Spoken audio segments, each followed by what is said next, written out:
नमस्कार दोस्तों, आज की कहानी है ईमानदार किसान। एक गांव में एक मेहनती किसान रहता था।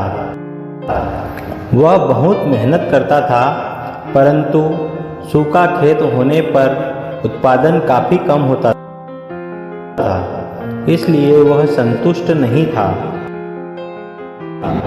वह बहुत मेहनती और ईमानदार था। पूरे गांव में वह मेहनती किसान के नाम से जाना जाता था और ईमानदार किसान के नाम से जाना जाता था। काम के मामले में कोई भी उससे हाथ नहीं मिला सकता था। काम के मामले में आसपास उसकी चर्चा चारों ओर थी। उसका एक दोस्त था जो राजा के यहाँ सिपाही का काम करता था। वह दोनों दोस्त रोज मिलते थे। वो आपस में चर्चा किया करते थे। किसान का जो दोस्त था, उसके दोस्त को किसान पर बड़ा नाज था। जो सिपाही था, एक रोज राजा के यहाँ एक नौकरी निकली हुई थी, एक वैकेंसी। राजा का ऐलान होने वाला ही था। पेड़ पौधे फूलों पर ध्यान रख सके ऐसा ईमानदार और कर्मठ व्यक्ति की आवश्यकता थी राजा के यहाँ। किसान के मित्र ने, जो राजा के पास काम करता था, सिपाही, उसने सोचा कि यह मौका क्यों ना मेरे दोस्त को दिया जाए। किसान से मित्रता निभाने का उसे बगीचे में काम लगवा दूंगा। उसका और मेरा साथ भी बना रहेगा और किसान का भला भी हो जाएगा। किसान के दोस्त सिपाही ने सोचा कि मैं किसान को काम दिला देता हूँ, जिससे यह अच्छा मौका है मित्रता निभाने का, जिसे किसान को काम भी मिल जाएगा और उसके साथ साथ हम दोनों की बातचीत भी हुआ करेगी और दोनों एक ही जगह दोनों नौकरी करेंगे और किसान का भला भी हो जाएगा। और दोस्त, कैसे हो? बुरा ना मानो तो एक काम की बात बताऊं। तुम कब तक सूखे खेत में काम करोगे? उत्पादन तो बहुत कम होता है और आमदनी भी कम होती है। हमारे राजा साहब के यहाँ एक बाग है, जिस पर केवल 10 एकड़ जमीन के लिए एक किसान, ईमानदार किसान चाहिए, जो अच्छे से ईमानदारी से काम कर पाए। आप यदि राजी हो तो मैं राजा से आपकी बात करूं। मैं आपकी गारंटी दूंगा राजा साहब को। परंतु मेरे खेतों का क्या होगा फिर? आपके खेत को सोनू भाई या मोनू भाई को साजे मुनाफे या कट्टी से दे देंगे। यदि साजे देंगे तो कुछ तो हिस्सा मिले, कुछ तो बचेगा। आजकल सोनू भाई और मोनू भाई बहुत अच्छी खेती कर रहे हैं। वह बहुत अच्छे से पका रहे हैं। आसपास कमाने के मामले में दूसरे नंबर पे आपके बाद उन्हीं का ही तो नंबर है। वह दोनों ईमानदार भी हैं। सोनू भी बहुत ईमानदार आदमी है। अरे नहीं भाई, ये मुझसे नहीं होगा। मैं तो अपने छोटे से खेत में ही सुखी हूँ। फिर दोस्त सिपाही के कहने पर और भी किसान तैयार हो जाता है राजा के यहाँ नौकरी करने के लिए।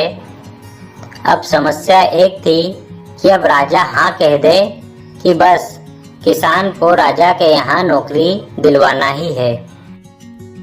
हाँ चलो, मैं ठीक कर लूँगा। हाँ दोस्त, जरूर। आप राजा जी से मेरी सिफारिश जरूर करना। आप कहते हो कि 30 सोने की मोहरें मिलेंगी, वह अच्छी तनख्वाह मिलेगी, तो चलो मैं तैयार हो जाता हूँ। मैं कर लूँगा और मेरा खेत सोनू भाई मोनू भाई को साजे मुनाफे दे देता हूँ। जो भी फसल आएगी आधी वह रख लेंगे, आधी मुझे दे देंगे। जी दोस्त, हाँ बिल्कुल। मैं राजा साहब से जाकर बात करता हूँ आपकी। आज ही राजा साहब से आपकी बात करता हूँ और आपके कार्य क्षमता के बारे में बताता हूँ।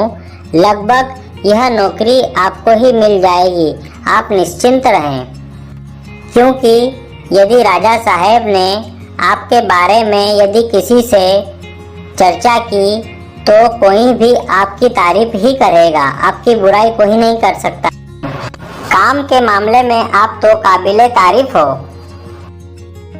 धन्यवाद दोस्त, धन्यवाद। अब राजा ने एक वैकेंसी, एक पोस्ट बगीचे के लिए निकाली थी। उस पर 3 रोज से ऐलान चल रहा था कि कोई ईमानदार और कर्मठ व्यक्ति हो जो राजा के बगीचे में अच्छे से कुशलतापूर्वक कार्य कर सके, ऐसा व्यक्ति चाहिए था। 2004 गांव में ऐलान हो गया था, अब लास्ट के गांव में ऐलान हो रहा था।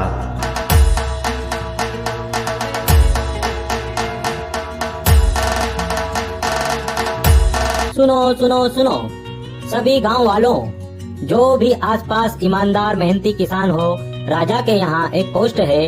जो नौकरी करना हो संपर्क करें।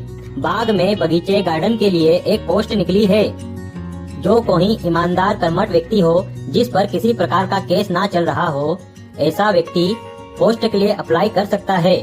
सिपाही नंबर रामू 004 से संपर्क करें। जिस किसी को अप्लाई करना हो ये हफ्ते के लास्ट रोज शनिवार के पहले संपर्क करें। इस प्रकार से हर गांव में ऐलान किया गया था। अब सिपाही ने, किसान के दोस्त सिपाही ने राजा साहब से चर्चा की। वह उसके दोस्त की ईमानदारी और मेहनत के बारे में बताया। राजा साहब को जानकारी में उसका नाम था। मंत्री ने कई बार उसका नाम उदाहरण देकर कई बार कुछ चर्चाएं की थी। राजा ने तुरंत ही हाँ कर दिया। राजा समझ गया कि ये वही कर्मठ ईमानदार किसान है और सिपाही नंबर 004 रामू को बोल दिया, खबर पहुंचा दी कि पोस्ट भर चुकी है, अब कोई अप्लाई नहीं करें। अब किसान को काम समझा दिया गया और अपने काम की पूरी जानकारी दे दी गई और 30 सोने की मोहरे पर किसान को काम लगा दिया गया और किसान ने काम शुरू कर दिया। अब बाग 8 से 10 रोज में हरा भरा और लहराने लगा। राजा को यह बात पता चली कि बाग 15 सालों के बाद इतना अच्छा तैयार हुआ, तो राजा सैर करने के लिए आया। वाकई में आपकी जैसे तारीफ सुनी, आप उससे भी बढ़िया निकले। मेहनत में आप उससे ज्यादा मेहनती हो और काबिलिए तारीफ हो। मैं आपकी मेहनत देखकर खुश हुआ। आपको जो तनख्वाह बोली गई थी, आज मैं आपकी तनख्वाह डबल कर देता हूँ। आपने एक एक पेड़ को, पौधे को ध्यान देकर बहुत ईमानदारी व मेहनत से कार्य किया। बहुत बढ़िया, गुड, वेरी गुड। 15 साल में अब बाग बढ़िया हुआ। राजा साहब के कहने पर किसान काफी प्रभावित हुआ। धन्यवाद राजा साहेब, धन्यवाद। यह बोल राजा साहब वापस महल की ओर लौट गए। अब किसान मन और दिल से काम खुशी खुशी करने लगा। काम करने लगा और सोचने लगा कि जिस व्यक्ति की तनख्वाह बढ़ती रहे और प्रमोशन मिलते रहे, चाहे पोस्ट कोई सी भी हो, उम्र के अनुसार लाइफ में इससे बढ़िया उसको क्या सुख हो सकता है।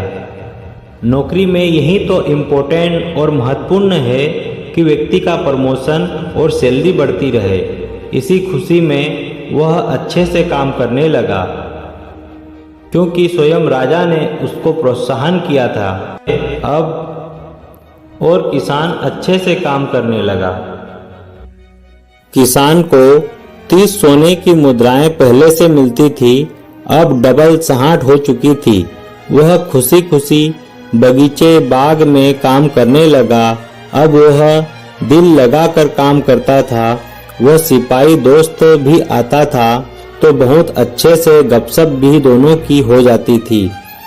राजा को भी काम किसान का बहुत पसंद आने लगा। अब राजा भी काफी खुश था, क्योंकि कई सालों बाद ऐसा ईमानदार और कर्मठ किसान राजा को मिला था, जो बाग को अच्छे से रख रखाव कर रहा था और अच्छे फूल फल पैदावार भी अच्छे से आ रही थी। राजा सोच रहा था कि काश सभी किसान अपने कार्य में ऐसे ही करें और राज्य कितना खुशहाल हो जाए और राज्य देश से कितनी जल्दी तरक्की करने लगे। यूं सोच राजा भी मन ही मन खुश हो रहा था। एक दिन किसान बगीचे के पेड़ों के आसपास खुदाई कर रहा था। किसान ने महसूस किया कि खुदाई में अजीब सी आवाज सुनाई दे रही थी। वह किसान आवाज सुन खुदाई करते चला गया। उसे अचानक देखा, उसकी आंखें फटी की फटी रह गई, क्योंकि इतना धन सोना पहली बार देखा था। किसान ने संदूक जैसे ही खोली कि उसमें सांप निकला। किसान आभूषण देख बहुत खुश हुआ, लेकिन जैसे ही संदूक खोलने पर सांप निकला कि वह दौड़ते दौड़ते राजा के पास पहुंचा। राजा साहेब, सुने देखें, हड़बड़ाहट में बोला। राजा साहेब, सुने देखें, राजा साहेब, सुने देखें, हड़बड़ाहट में बोला किसान।